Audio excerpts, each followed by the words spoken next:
tu ni chana koi ta banga he chi cookie channel subscribe nai lo yum vai le ni chalai button he me in lang subscribe na ki bol thai he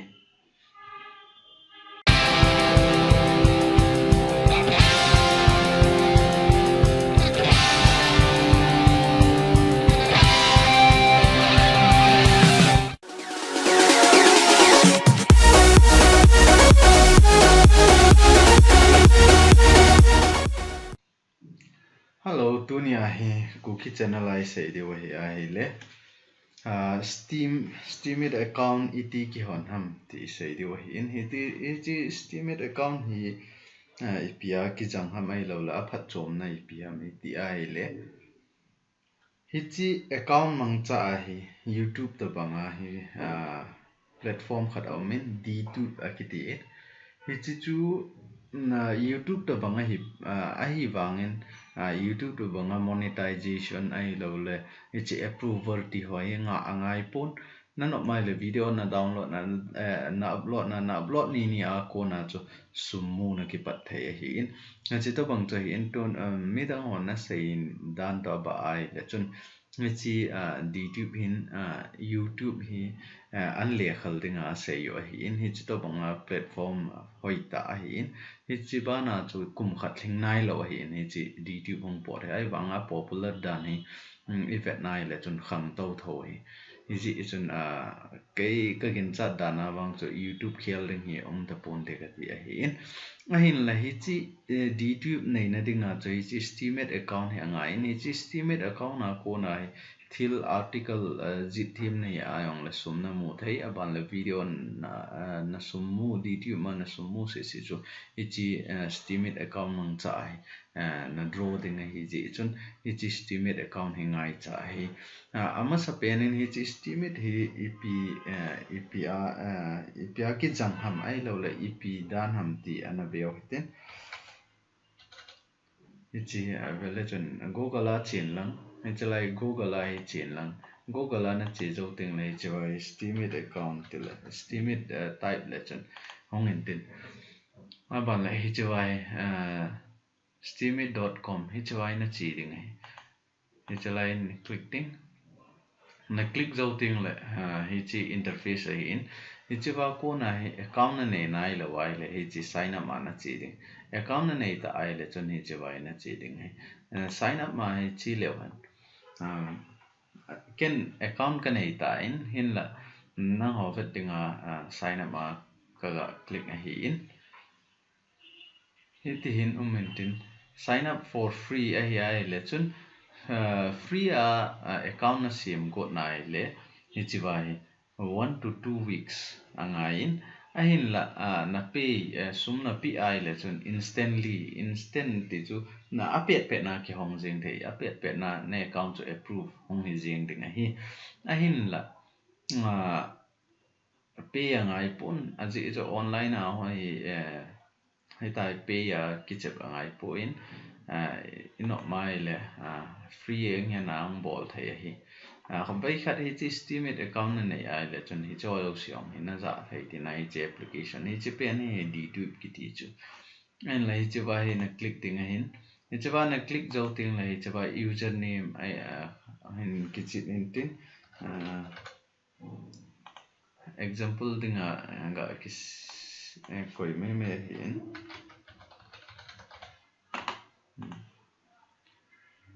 tai na click zo ting la hi tai hong kin en tin hi chi vai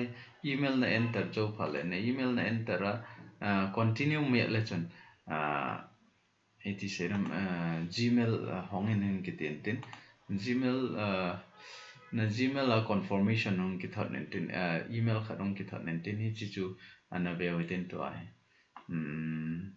ya masa ka hon hi ta ji chun noi dang a tin chilai hi chalai please confirm your email la ki tin hi chalai na mi rengai hi chalai na mi zo ting le na ai account khat hong ki hong in tin hi chiwa ko na chu hapta kharap ta ni na nga ding he hong ki ti ding hapta kharap ta ni na nga zo ting le hin approve in tin ai approve zo ting le I ta bang email na mo ding ham ti ai le che bai hi to bangai hung ki picket ding he one last step to start up your account hung ki tin ni che bai na account chu approve ai tai verified ai tai hin tin ni chalai na click ting na click zo ting le he che account hi sign in na bol thai ji chu hi chi na ho phet dinga kan bol hi in ain la ke account na vele chon hi chi kamin hi in a ban le hi chwa hi password a hi a password hi vele chon sawa sawai ji chu hi chi account password jong hi amount nan pi o hin hi chi password jong hi khat veina man sa ai le chon na nga dinga chu chan sum lawai a ji chu hi chi estimate password pen hi vei khat chau ki generate the hi in hi ji chun email dang banga password man sa phat le hi tai hong ki atha sim ki the he ti na ho lawai ji chun hoi ta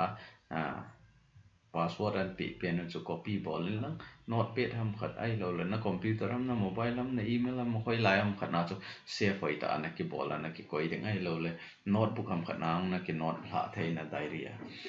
ai chi zo ting le login na bol lo itin hi chi login bol zo ting le hi chi account a hi ta in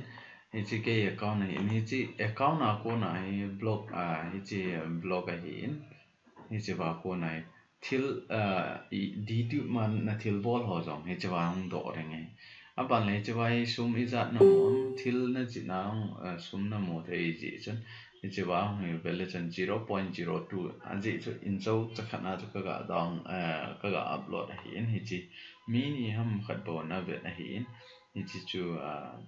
0.2 ki moin hi chawang 0.2 chawang 0.2 ahin la a total la izat ki muam ti na vet no ma le na vet ki the chila ya block a hi in wallet na vele van wallet na vele chon ni chawai izat na muam estimate power estimate hi bitcoin na het kha de bai bitcoin ho tai ma hin total la ki mo choi le hi zat hi na lai he tu le tua a ki mo choi hi chi wa ko na hi youtube hon ding ai ji chon hi ji chon hi chi estimate account hi nei phot angai na hi chi na nei la wai le chon nang dinga cho youtube hon rom hong hi thei lo ding hi ji chon tu ni a sei no pe na choi le hi chi estimate account hi hon phot ding na ai le tu ni a hi estimate account hon dan sei zo ta bin hi chi hoi ta ke hon en lang hi ta cho anak e khat le chon hapta khat hapta ni nanga angain hapta ni yong lu lo ding hapta khat le ti hong lu mai thi ji chon ji anak ke hon en la nanga phat le chon a kit ting le hi chi du D2 chu ET ke hon na ichi mang cha ko na chu ET ke hon ham thiong isei kit diwa hi in hi chan chu tu nia estimate account ET ke hon na ai lo le pi dinga hi chi account hi poi mo ham ti isei na chu in tin sum na mu ting le hi chi PayPal account amasa PayPal account hon dan dong in sei ta wen hi chi wa ko na chu nangin hi chi hi chi wa sum na mu PayPal account na ko na na draw kit thei chi chu tu nia cookie channel a isei thei chu hin tin chi cookie channel a hin aban le video tam pi am ke upload tan ai cho hi na vet nai la wai le na vet ding hin online na sum hol na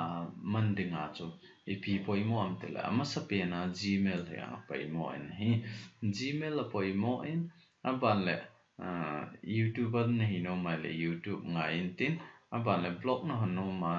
article ji them ne ai le ji blog hi ngai ding hi in aban le chung la nga na vele hen Google na ko na sum na mu no mai le chon hi je se na ka ngai ding hi in aban le Facebook na ne ya YouTube na ne ya le it link hi chi te ni account chu it ki link ham ti yong ichla ya in sei ta min chong chon na vel vet thei wa hi in aban le PayPal account ni ti pe na chu hi chi online na ding a bank account na hi in online bank account na in chi hon te te ngai hi chi all over the world tila khovel pumpia hi chi account hi accept hi chi chun hi chi nei ngai hi chi vai online na ep website nen lang ep site hen na ngai jong la online na hi ai le chun online na sum transfer ai lo le sum hol na za ai le hi chi account hi ngai hi chi poimo tai hi chi chun hi chi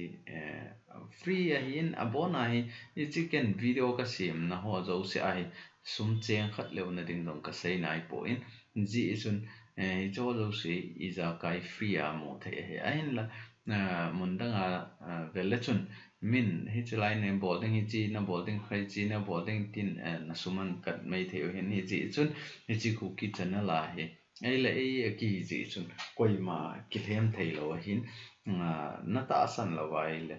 dang ho le hi chi ku ki chana le compare yong na bol the hi hi chi ku ki channel hi subscribe na ki bol nai la wai le nangin cookie channel na betting le hi chi interface chu hi ta hang ding hi in hi chalaya subscribe in mi a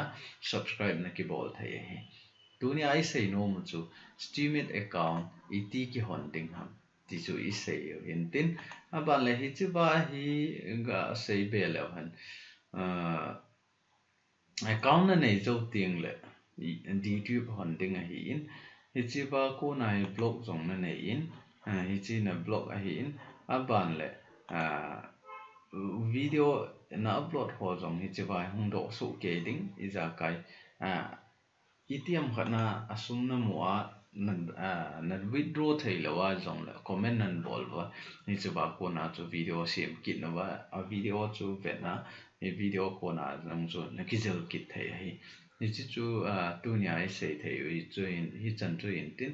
ko ki channel be zo se na bon vin ka ki pa na ken thong kit na he